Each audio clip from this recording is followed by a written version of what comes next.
All right, everyone, it's time for some RCP poll analysis. We have to take a look at Sanders because remember, there's only a little bit of time left until Iowa votes, the Iowa caucus for the Democrats.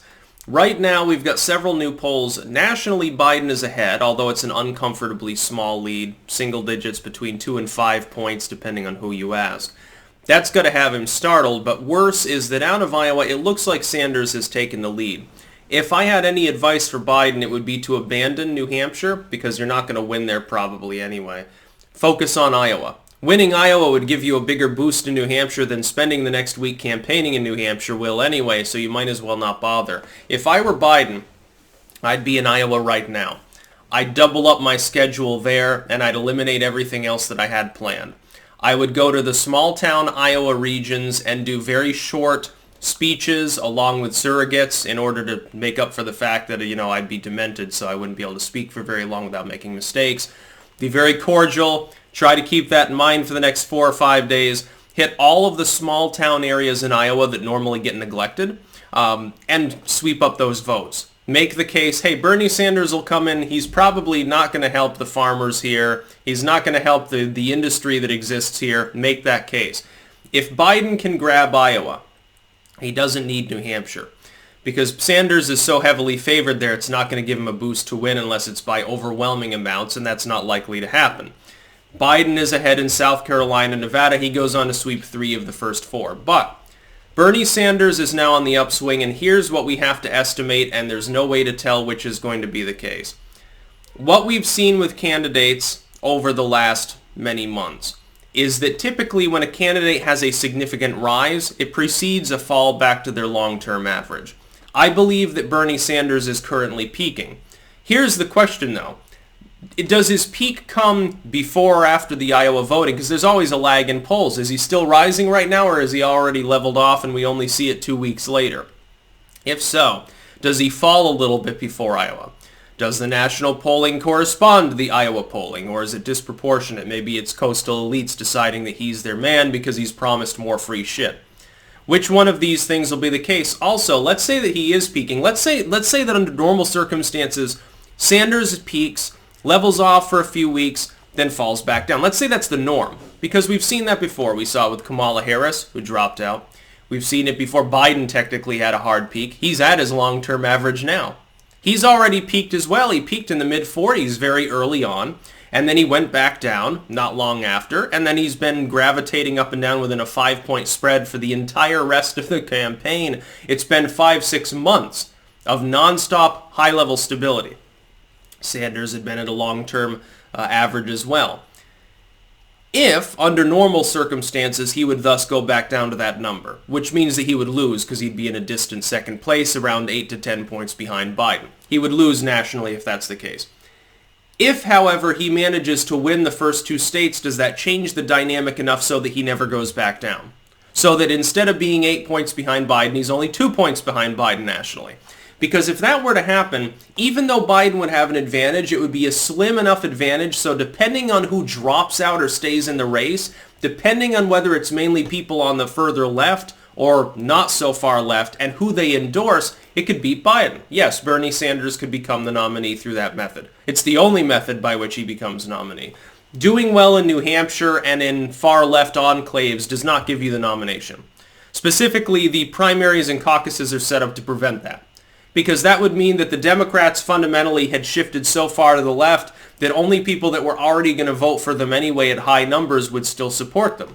The center, the independent voters, the apolitical, nihilistic, you could say bitter voters, people who generally don't vote, even elements of the center left, the business Dems, they'd all flock to Trump. They'd flock to Trump or stay home, and therefore the Democrats would lose badly under Bernie Sanders. That's, by the way, what I think would happen if he becomes nominee.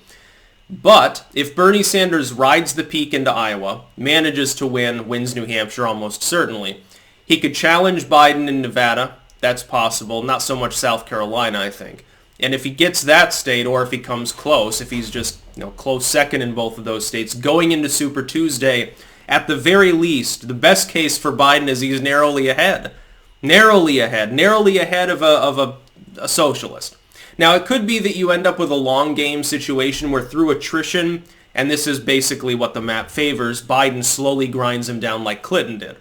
But that's not going to look good, especially when you got to understand, by this point in the race, there were only 3 Democrats running in 2016. There are a hell of a lot more people running, and some of them disproportionately. I guarantee Buttigieg's fans would not be Sanders fans. Buttigieg's fans, I think, by and large, would congeal behind Biden. If he gets out, which he might be even before Super Tuesday, let's say that he says, well, even if I'm in 5th place in the polls, the gig is up, I'm just crowding it out. I'm going to drop out and endorse Biden. That gives him the victory, by the way. If he manages to get Buttigieg's endorsement, Biden will coast to the nomination. You do realize this. And Elizabeth Warren, with the bad blood between her and the Bernie Sanders fans and the fact that she's at least in 3rd place, even if it's distant, she's not going to drop out and endorse Bernie, who ideologically is identical to her stated platform because she stole his. It's going to be an interesting time.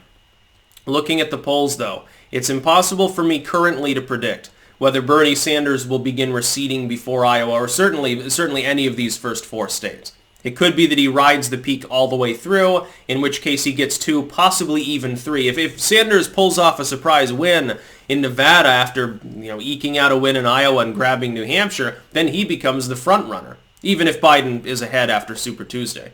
Sanders would be the front runner. By the way, it's funny because some people were talking about a Bernie Sanders surge a month ago. It never existed back then. The polls were flat if you looked at the aggregate, but now they've actually got a surge. Happens right before Iowa. What I think it is that people, they're uncomfortable with the idea of Biden. These are basically never Biden voters. I don't think that they're strong Sanders supporters, and if Sanders lets them down, his numbers will deflate. If he fails in Nevada and South Carolina, doesn't quite make it in Iowa, which could happen. Iowa is notorious for having shitty polling because for some reason these groups, they never got the bright idea in their head to all get together, 5 or 6 polling firms, and do a double sample 2 or 3 days before the voting. They've never gotten the bright idea on trying to hit the magic number by aggregating their own polls together. They've never actually thought of this possibility. And so everyone's left in the dark. You'll remember that Trump, in the most reliable poll right before the Iowa caucus for the Republicans, would have been favored to win. He was a little bit ahead. He ended up coming in significantly behind Ted Cruz. Sort of like a tale of Wisconsin. I think in the national polling there was a huge differentiation as well in Iowa. I think it meant considerably more red than it was initially expected to go, which was the case in many swing states, but be that as it may. I still favor Trump to win. I favor Biden to be nominated. But looking at the polls, it's got to be scary for Biden, especially, the other part is that keep in mind that if Sanders wins, he's barely eking out a win over a dude with obvious dementia. So you've got a socialist and a demented dude. One of them is probably going to be the Dem nominee. Then you've got the billionaire who makes weird ice cream ads, and then the chronic liar who stole Bernie Sanders' platform. This is the Dem field.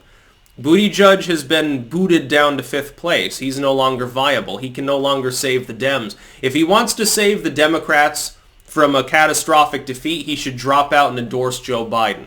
He should endorse Joe Biden mainly on the fiscal front and say, look, it's at the end of the day, we can't have any policies or platform unless we win the election, and the only way we're going to do that is with Joe, and I realize, my Bernie bros and stuff, but, that's just not going to win a national platform, national election.